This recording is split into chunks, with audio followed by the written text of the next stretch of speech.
Today, let us look at the next element is the introduction. Now we are looking at the details of the paper, you know. So introduction. First part of the any scientific communication, any research articles you pick up, you will see introduction. Now, what this introduction means? Introduction actually the part of introduction is to introduce the readers with the background of the work, the objectives of the work, you know. So that is very, very important, you know, to introduce readers with the why that this work has been initiated or done. That is, what is the background, what all is known in that area, and then what is not known. So that constitutes the next part of the introduction, that is the objectives and the goals. And in the end, one has to make either one tries to put objectives or the conclusions in the end of the introduction, so that when a reader is reading through the introduction part, he knows that with what background the work was initiated and what was proposed and proposed to be achieved, or what has been achieved. Okay, so when it comes to introducing the background of the work or planning or organizing the whole introduction part of it, basically it is something like funnel. Funnel in the sense, like funnel is like this, you know, funnel structure. It means you start with the broader, introducing with the broader area of the research, and then coming down, you know, slowly to the objectives. So from broader to specific. So when if you read through any introduction, you will see that the authors, they try to introduce the broader area of the research, what is going on broadly, and then slowly they come down to the point which they want to, they have addressed in the current paper. So that is what we call or say a funnel-like organization. Like if you see in this, you know, funnel-like organization of introduction part, basically. The general area, broad area, which is known, you try to introduce with that, and then the specific unknown area, and then the questions. This is how I was trying to explain, and this is what if you go through any of the paper and read through their introduction, you will see this followed. There's no exception. Everyone tries to organize introduction in this broader way, that general area, which is already known, and then the specific unknown areas, and then the specific questions. And when it comes to writing objectives, you know, so objectives, they have to be very carefully written. And they say that smart objectives. Now, what is this smart objectives I'm referring to? Is this. SMART is S for specific, M is measurable, A is achievable, R is realistic, and T is time bound. So the SMART objectives are this. They should be very specific and measurable in terms of experimentation and the data. One should be able to achieve those objectives, are realistic and time bound, you know. So these SMART objectives are meant for, in general, for research actually, in the sense any researcher which is setting objectives for himself or herself, they should be SMART objectives like this. But when it comes to writing a paper, you should reflect, or your objectives should be such which should qualify all these SMART parameters. Means your objectives which you're writing in the paper should be specific, should be measurable, achievable, realistic, and time bound. You know, so now let us look at let us look at the example of this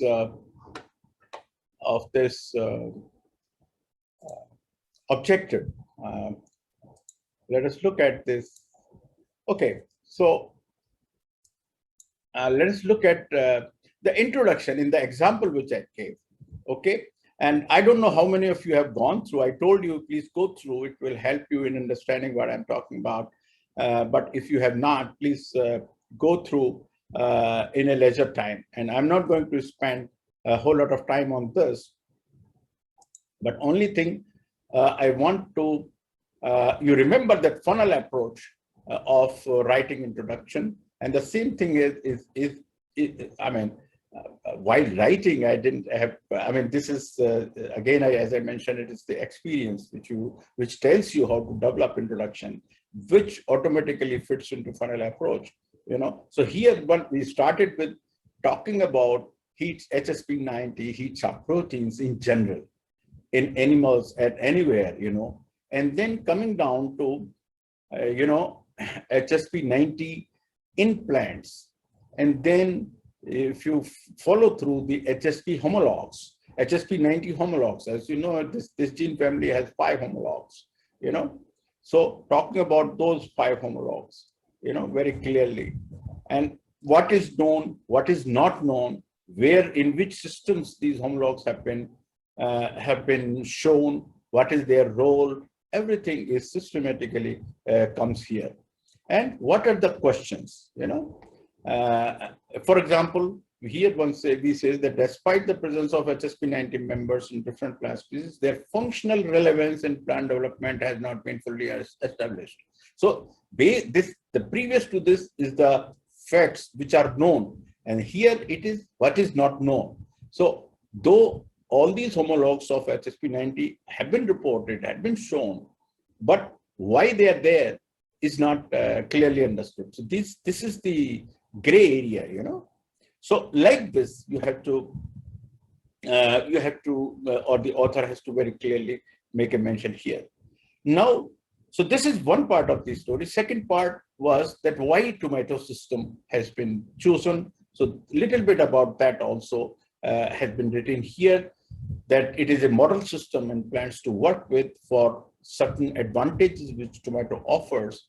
You know, other than that, it's a economically important crop, but that is not the major criteria, you know, because we are talking about the root development or organ development, and you can pick up any model system, but we picked up tomato for these reasons which are mentioned here. And then very specifically about HSP homologs, what is known in tomato, that has been, you know, written here in this short few lines, you know. And then finally, as I mentioned, that towards the end, you must, or in the introduction, your introduction should have your objectives or what has been done in that paper. So in the end, if you read here in this study, so in this study, we report that the 2-3 things we are reporting, you know, based on this background, which I mentioned upstairs. What are we reporting? We are reporting, one, that this gene is expressed differentially in genotype with different root phenotype. That's one thing. 2, its overexpression in transgenic lines resulted in enhanced root biomass and altered root architecture. And 3rd, the transgenic lines were more resilient to salinity and drought stress conditions. So towards the end, you have to tell author that what has been done in the paper, which one it's reading. Okay, so that's how one has to develop the introduction. Okay.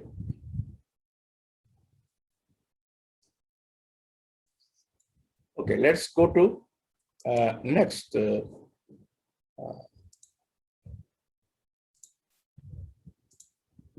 Okay. So after introduction, we have methods, material methods or methods. Okay. Now here one has to keep in mind that whatever you have to mention a little bit about the materials which you have used. Materials means if your work is done in plant systems to begin with, or animal systems or microbial systems. So what are those systems like? And then from where those materials were obtained, and then the methods, what methodologies one has followed, you know. So that has to be very clearly written. In fact, I will go back to that paper again and show you how. Okay, so this is the one. So, for example, plant materials and how that plants were grown, that is stated very clearly here. Okay, whatever the cultivars from where we obtain everything. So first part is written like this, and then whatever when it comes to methods, very specific methods. For example, extraction of RNA and quantitative real-time PCR or qPCR. Such methods, you don't have to really give the entire method by yourself because these are all known procedures. Okay, if you have using a kit for doing something, you can make a mention that you have followed a method as suggested by the kit. For example, in this, if you see the RNA, the samples using this spin RNA plant kit, okay, according to the manufacturer's protocol and quantified by nanodrop. So you don't have to write that entire RNA extraction process. You can refer to, you know, whatever manufacturer's kit you have used. So they also give they give their own protocol, which one has to follow. So you just make a mention of that, and everybody knows, those who are in that area, and the people use the same kit actually. So you don't have to write the entire protocol. So this is one thing which you have to keep in mind, that and then you have to give all sorts of details. I mean, like for example, the real-time PCR again.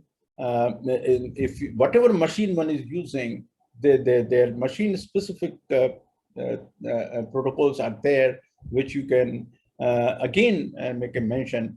Like for example, the one which we have right now in the school is from Roche.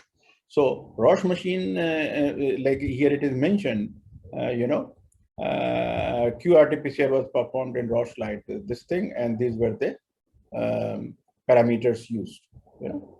So all these things you have to make a mention, and wherever you have made differences, those things you have to mention. So cycling parameters, etc., they have been mentioned here very clearly, you know. Similarly, when it comes to, for example, a very important section in this work, for example, raising transgenics, transformations, and things like that. Now, we have not given any method for that because we followed the protocol in toto, which is developed by this group, Sharma in 2009. This paper is published. So we don't have to write all over again, which has already been published, which is in domain. Okay, so you can just refer that. For example, here, if you see what we have written, only the constructed plasmids was transformed into agrobacterium tumescent strain, which was subsequently used for tomato transformation following the protocol of so-and-so. That's all. If you start writing, it will run in few pages actually. And so there is no need. Okay, so like that, the point I'm trying to make here is in material methods, you have to, if you are following somebody's published protocol, you have to refer that you have performed this set of experiments following that protocol. You don't have to write exactly what he has already given in his previous publication. So that is repetition, and nobody accepts that. So that one has to be very careful. And you have to just mention if you have deviated from that published or known protocol. that you can mention that with these exceptions, 1, 2, 3, you can mention that. Rest is followed as per this, like the example which I gave you here. Okay. So this is very, very important while writing the for example, here again, if you see that chlorophyll estimations or contents were again done by following protocol from this author. So you don't have to write then again the same protocol which has been published. Okay. So the key point I'm trying to make here is that in material and methods, one has to be very specific and very clear, non-repetitive. If something you are following which has been published or known in public domain, you have to give that. For example, this kit manufacturer's kit. Most of the work in molecular biology is done following by using kits. And you can, if you are following the kits methodology, you can just refer that. Don't have to write that entire protocol that how you have done. Okay. So one has to be very careful on that. Okay. So fine. So this is material methods for a paper, and then comes the results. Okay. Now results part is the actual and very important section of the paper. Okay. So there are two ways. One is in some journals or in some approach of the work, people prefer to write results and discussion together. Or you can first write results and then you can write discussion later. Okay. But in both the cases, let me tell you, results are meant to write systematically your experiments 1, 2, 3, 4, 5, very clearly what has been done, why it has been done, how it has been done, and what is the observation and what is the conclusion. All these things you have to very clearly write. Now, if the results and discussions are going to be separate, then you don't have to write the interpretation of the data right in the results. That part is done later in discussion. But if you are writing results and discussion together, in that case, you have to give your interpretation of that experiment right there, that data, that what that data means, what those observations means, or the conclusion which you are drawing, based on the experiment you have performed, what that conclusion means and what is the relevance of that conclusion in the context of the background, the research done by others. So that part need to be done here itself, and if you are writing separately result discussion, in that case, the discussion part comes later. Okay, so this you keep in mind, and I will come towards the end that where and how you decide that you have to give results and discussion separately, or you can do both together.